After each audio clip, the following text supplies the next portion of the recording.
الحمد لله رب العالمين والصلاة والسلام على رسوله الكريم محمد وعلى آله وأصحابه أجمعين وعلى من تبعهم بإحسان إلى يوم الدين اما بعد۔ حضرات محترم، یہ ضروریات دین کورس کا سبق نمبر 63 ہے۔ اس کا موضوع ہے خوشگوار ازدواجی زندگی کے اصول۔ محترم سامعین، میاں بیوی کا رشتہ نازک بھی ہے اور پائیدار بھی اور نہایت اہم بھی۔ نازک اتنا کہ ذرا سی ٹھیس لگنے پر برسوں کا ساتھ چھوٹ جاتا ہے، اور پائیدار اتنا کہ ساری زندگی کا ساتھ ہے اور اس کے بعد جنت میں بھی باقی رہے گا، اور اہم اتنا ہے کہ دنیا میں سکون اور چین اسی رشتے سے حاصل ہوتا ہے۔ اللہ تعالیٰ کا ارشاد ہے، ہن لباس لکم وانتم لباس لہن، وہ بیویاں تمہارے لیے لباس ہیں اور تم ان کے لیے لباس ہو۔ لباس ہونے کا ایک مطلب یہ ہے کہ میاں بیوی دونوں ایک دوسرے سے سکون حاصل کرتے ہیں، اور اللہ تعالیٰ کا ارشاد ہے، وَمِنْ آيَاتِهِ أَنْ خَلَقَ لَكُم مِّنْ أَنفُسِكُمْ أَزْوَاجًا لِتَسْكُنُوا إِلَيْهَا وَجَعَلَ بَيْنَكُم مَّوَدَّةً وَرَحْمَةً إِنَّ فِي ذَلِكَ لَآيَاتٍ لِقَوْمٍ يَتَفَكَّرُونَ۔ اور اس کی ایک نشانی یہ ہے کہ اس نے تمہارے لیے تم ہی میں سے بیویاں پیدا کیں تاکہ تم ان کے پاس جا کر سکون حاصل کرو، اور تمہارے درمیان محبت اور رحمت کے جذبات رکھ دیے۔ اس آیت سے معلوم ہوا کہ مرد اور عورت کی ازدواجی زندگی کا مقصد دل کا سکون اور اطمینان ہے، اور یہ مقصد تبھی حاصل ہو سکتا ہے کہ میاں بیوی دونوں ایک دوسرے کے حقوق پہچانیں اور انہیں ادا کریں، اور ایک دوسرے کے حقوق ادا کرنے کے لیے ضروری ہے کہ میاں بیوی دونوں کے دلوں میں اللہ تعالیٰ کا خوف ہو۔ اس سبق میں پہلے یہ بیان کیا جاتا ہے کہ شوہر کی ذمہ داریاں کیا ہیں اور اس کا رویہ کیسا ہو۔ نمبر 1، بیوی کا مہر ادا کرنا۔ نمبر 2، بیوی کو نان نفقہ دینا اعتدال کے ساتھ، نہ فضول خرچی ہو اور نہ تنگی ہو، اور اپنی حیثیت کے مطابق کچھ جیب خرچ بھی دینا۔ نمبر 3، بیوی کو رہائش دینا، پورا گھر یا ایک الگ کمرہ۔ نمبر 4، بیوی کو اس کے قریبی رشتہ داروں سے ملنے دینا، لیکن کسی ایسی تقریب میں شرکت کی اجازت دینا درست نہیں جس میں کوئی گناہ ہو۔ نمبر 5، ازدواجی تعلق قائم کرنا۔ نمبر 6، بیوی کو دین کی ضروری باتیں سکھانا۔ اس کا طریقہ یہ ہے کہ فضائل اور مسائل کی کوئی کتاب پڑھ کر سنایا کریں، اور اس کی ایک آسان صورت یہ بھی ہے کہ یہ ضروریات دین کورس کے اسباق گھر میں سنوا دیا کریں، اور نئے پیش آنے والے مسائل کا حکم پوچھ کر بتا دیں، عمل کی نگرانی رکھیں، غلطی پر روک ٹوک کریں، اور عمل کرنے پر ہمت افزائی کریں۔ نمبر 7، سخت مجبوری کے بغیر طلاق نہ دے۔ اس بارے میں بہت زیادہ احتیاط کرنے کی ضرورت ہے۔ غصے میں چلی جا، نکل جا، میں نے تمہیں نہیں رکھنا، اور اس طرح کے الفاظ ہرگز نہ بولیں۔ اگر 3 دفعہ طلاق کا لفظ بول دیا تو 3 طلاقیں واقع ہو جائیں گی اور بیوی ہمیشہ کے لیے حرام ہو جائے گی۔ نمبر 8، اگر وسعت ہو تو بیوی کو نوکرانی بھی رکھ دے تاکہ گھر کے کام کاج میں اسے آسانی ہو جائے، اور حسب موقع شوہر خود بھی گھر کے کام کاج میں بیوی کا ہاتھ بٹائے۔ حضرت عائشہ رضی اللہ عنہا سے پوچھا گیا کہ رسول اللہ صلی اللہ علیہ وسلم گھر میں کیا کرتے تھے، تو آپ نے فرمایا گھر والوں کے ساتھ کام کرتے تھے۔ نمبر 9، شریعت کے دائرے میں رہ کر بیوی کے ساتھ بے تکلفی اور دوستی کا تعلق رکھے۔ حضرت عائشہ رضی اللہ عنہا فرماتی ہیں کہ میں کسی سفر میں حضور صلی اللہ علیہ وسلم کے ساتھ تھی۔ اس وقت میری عمر کم تھی اور بدن ہلکا تھا۔ آپ صلی اللہ علیہ وسلم نے لوگوں سے فرمایا سب آگے چلے جائیں۔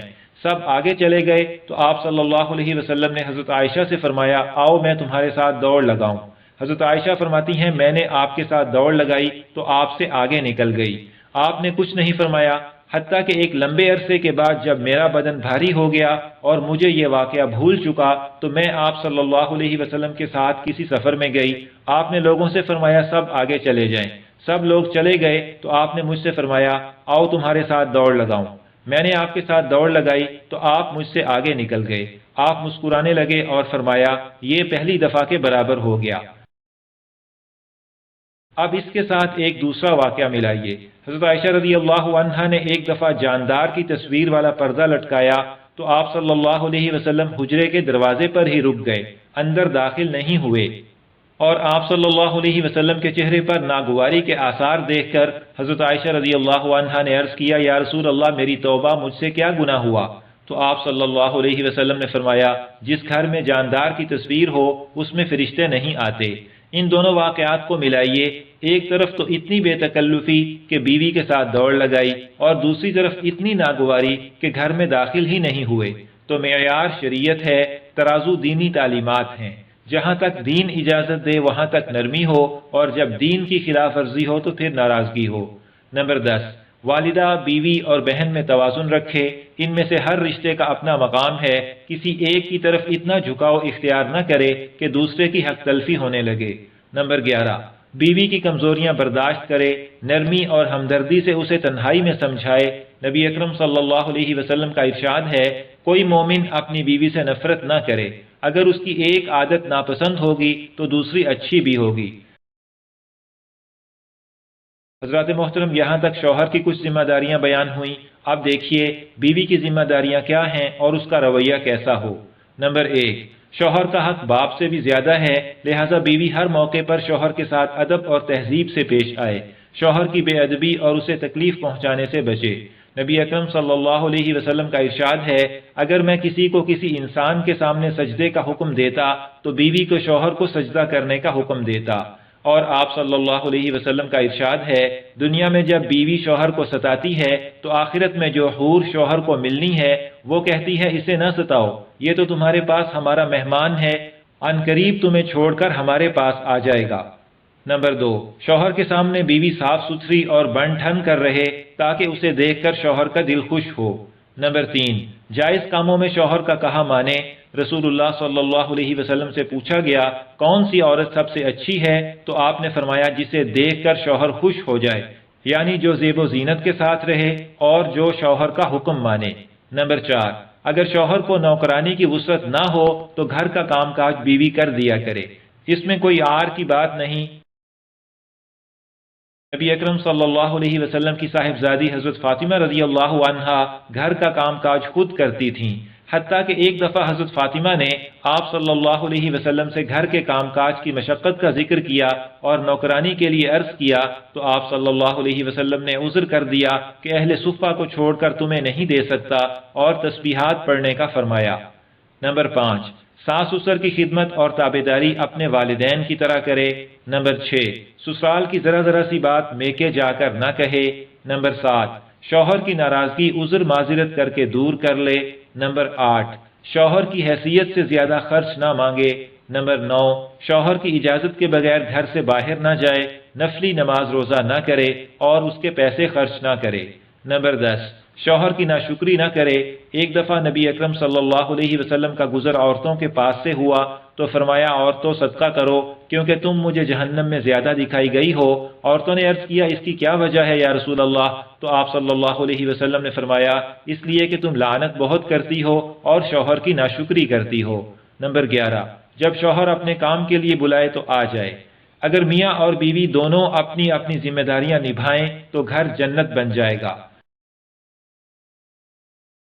محترم سامعین، شریعت کی نظر میں طلاق بہت ناپسندیدہ چیز ہے۔ طلاق تو سخت مجبوری کی حالت کے لیے ہے۔ رسول اللہ صلی اللہ علیہ وسلم کا ارشاد ہے، جس عورت نے اپنے شوہر سے بلا وجہ طلاق کا مطالبہ کیا تو اس پر جنت کی خوشبو بھی حرام ہے۔ اور نبی اکرم صلی اللہ علیہ وسلم کا ارشاد ہے، شیطان اپنا دربار لگاتا ہے اور اپنے لشکر بھیجتا ہے، جو زیادہ فساد مچاتا ہے وہ شیطان کا زیادہ پیارا ہوتا ہے۔ ایک آ کر کہتا ہے میں نے ایسے ایسے کیا، شیطان کہتا ہے تو نے کچھ نہیں کیا۔ دوسرا آ کر کہتا ہے میں نے اسے چھوڑا نہیں، حتیٰ کہ شوہر اور بیوی میں جدائی کرا دی۔ شیطان اسے اپنے قریب کرتا ہے اور کہتا ہے تو اچھا ہے۔ لہذا طلاق دینے سے حتی الامکان بچنا لازم ہے۔ اگر کوئی ایسی ہی سخت مجبوری آ پڑے تو اس کا صحیح طریقہ معلوم کر کے جدائی اختیار کی جائے۔ اگر کسی نے ایک دفعہ میں ہی 3 طلاقیں دے دیں تو وہ 3 ہی ہوں گی اور بیوی ہمیشہ کے لیے حرام ہو جائے گی۔ نبی اکرم صلی اللہ علیہ وسلم کے زمانے میں ایک شخص نے اپنی بیوی کو 3 طلاقیں اکٹھی دے دیں تو آپ صلی اللہ علیہ وسلم نے انہیں 3 ہی قرار دیا، ایک نہیں فرمایا۔ اس پر صحابہ کرام کا اتفاق ہے اور سعودیہ کی علماء کونسل کا اکثریتی فیصلہ بھی یہی ہے کہ اکٹھی 3 طلاقیں 3 ہی ہوتی ہیں۔ اگر خدا نخواستہ طلاق ہو جائے تو عدت وغیرہ کے احکام معلوم کر کے ان کے مطابق عمل کرنا لازم ہے۔ حضرات محترم، یہاں پر ضروریات دین کورس کا سبق نمبر 63 مکمل ہوا۔ انشاءاللہ تعالی سبق نمبر 64 کا موضوع ہوگا زبان کی حفاظت کریں۔ اللہ تعالیٰ سے دعا ہے کہ ہم سب کو خوشگوار ازدواجی زندگی عطا فرمائے، آمین۔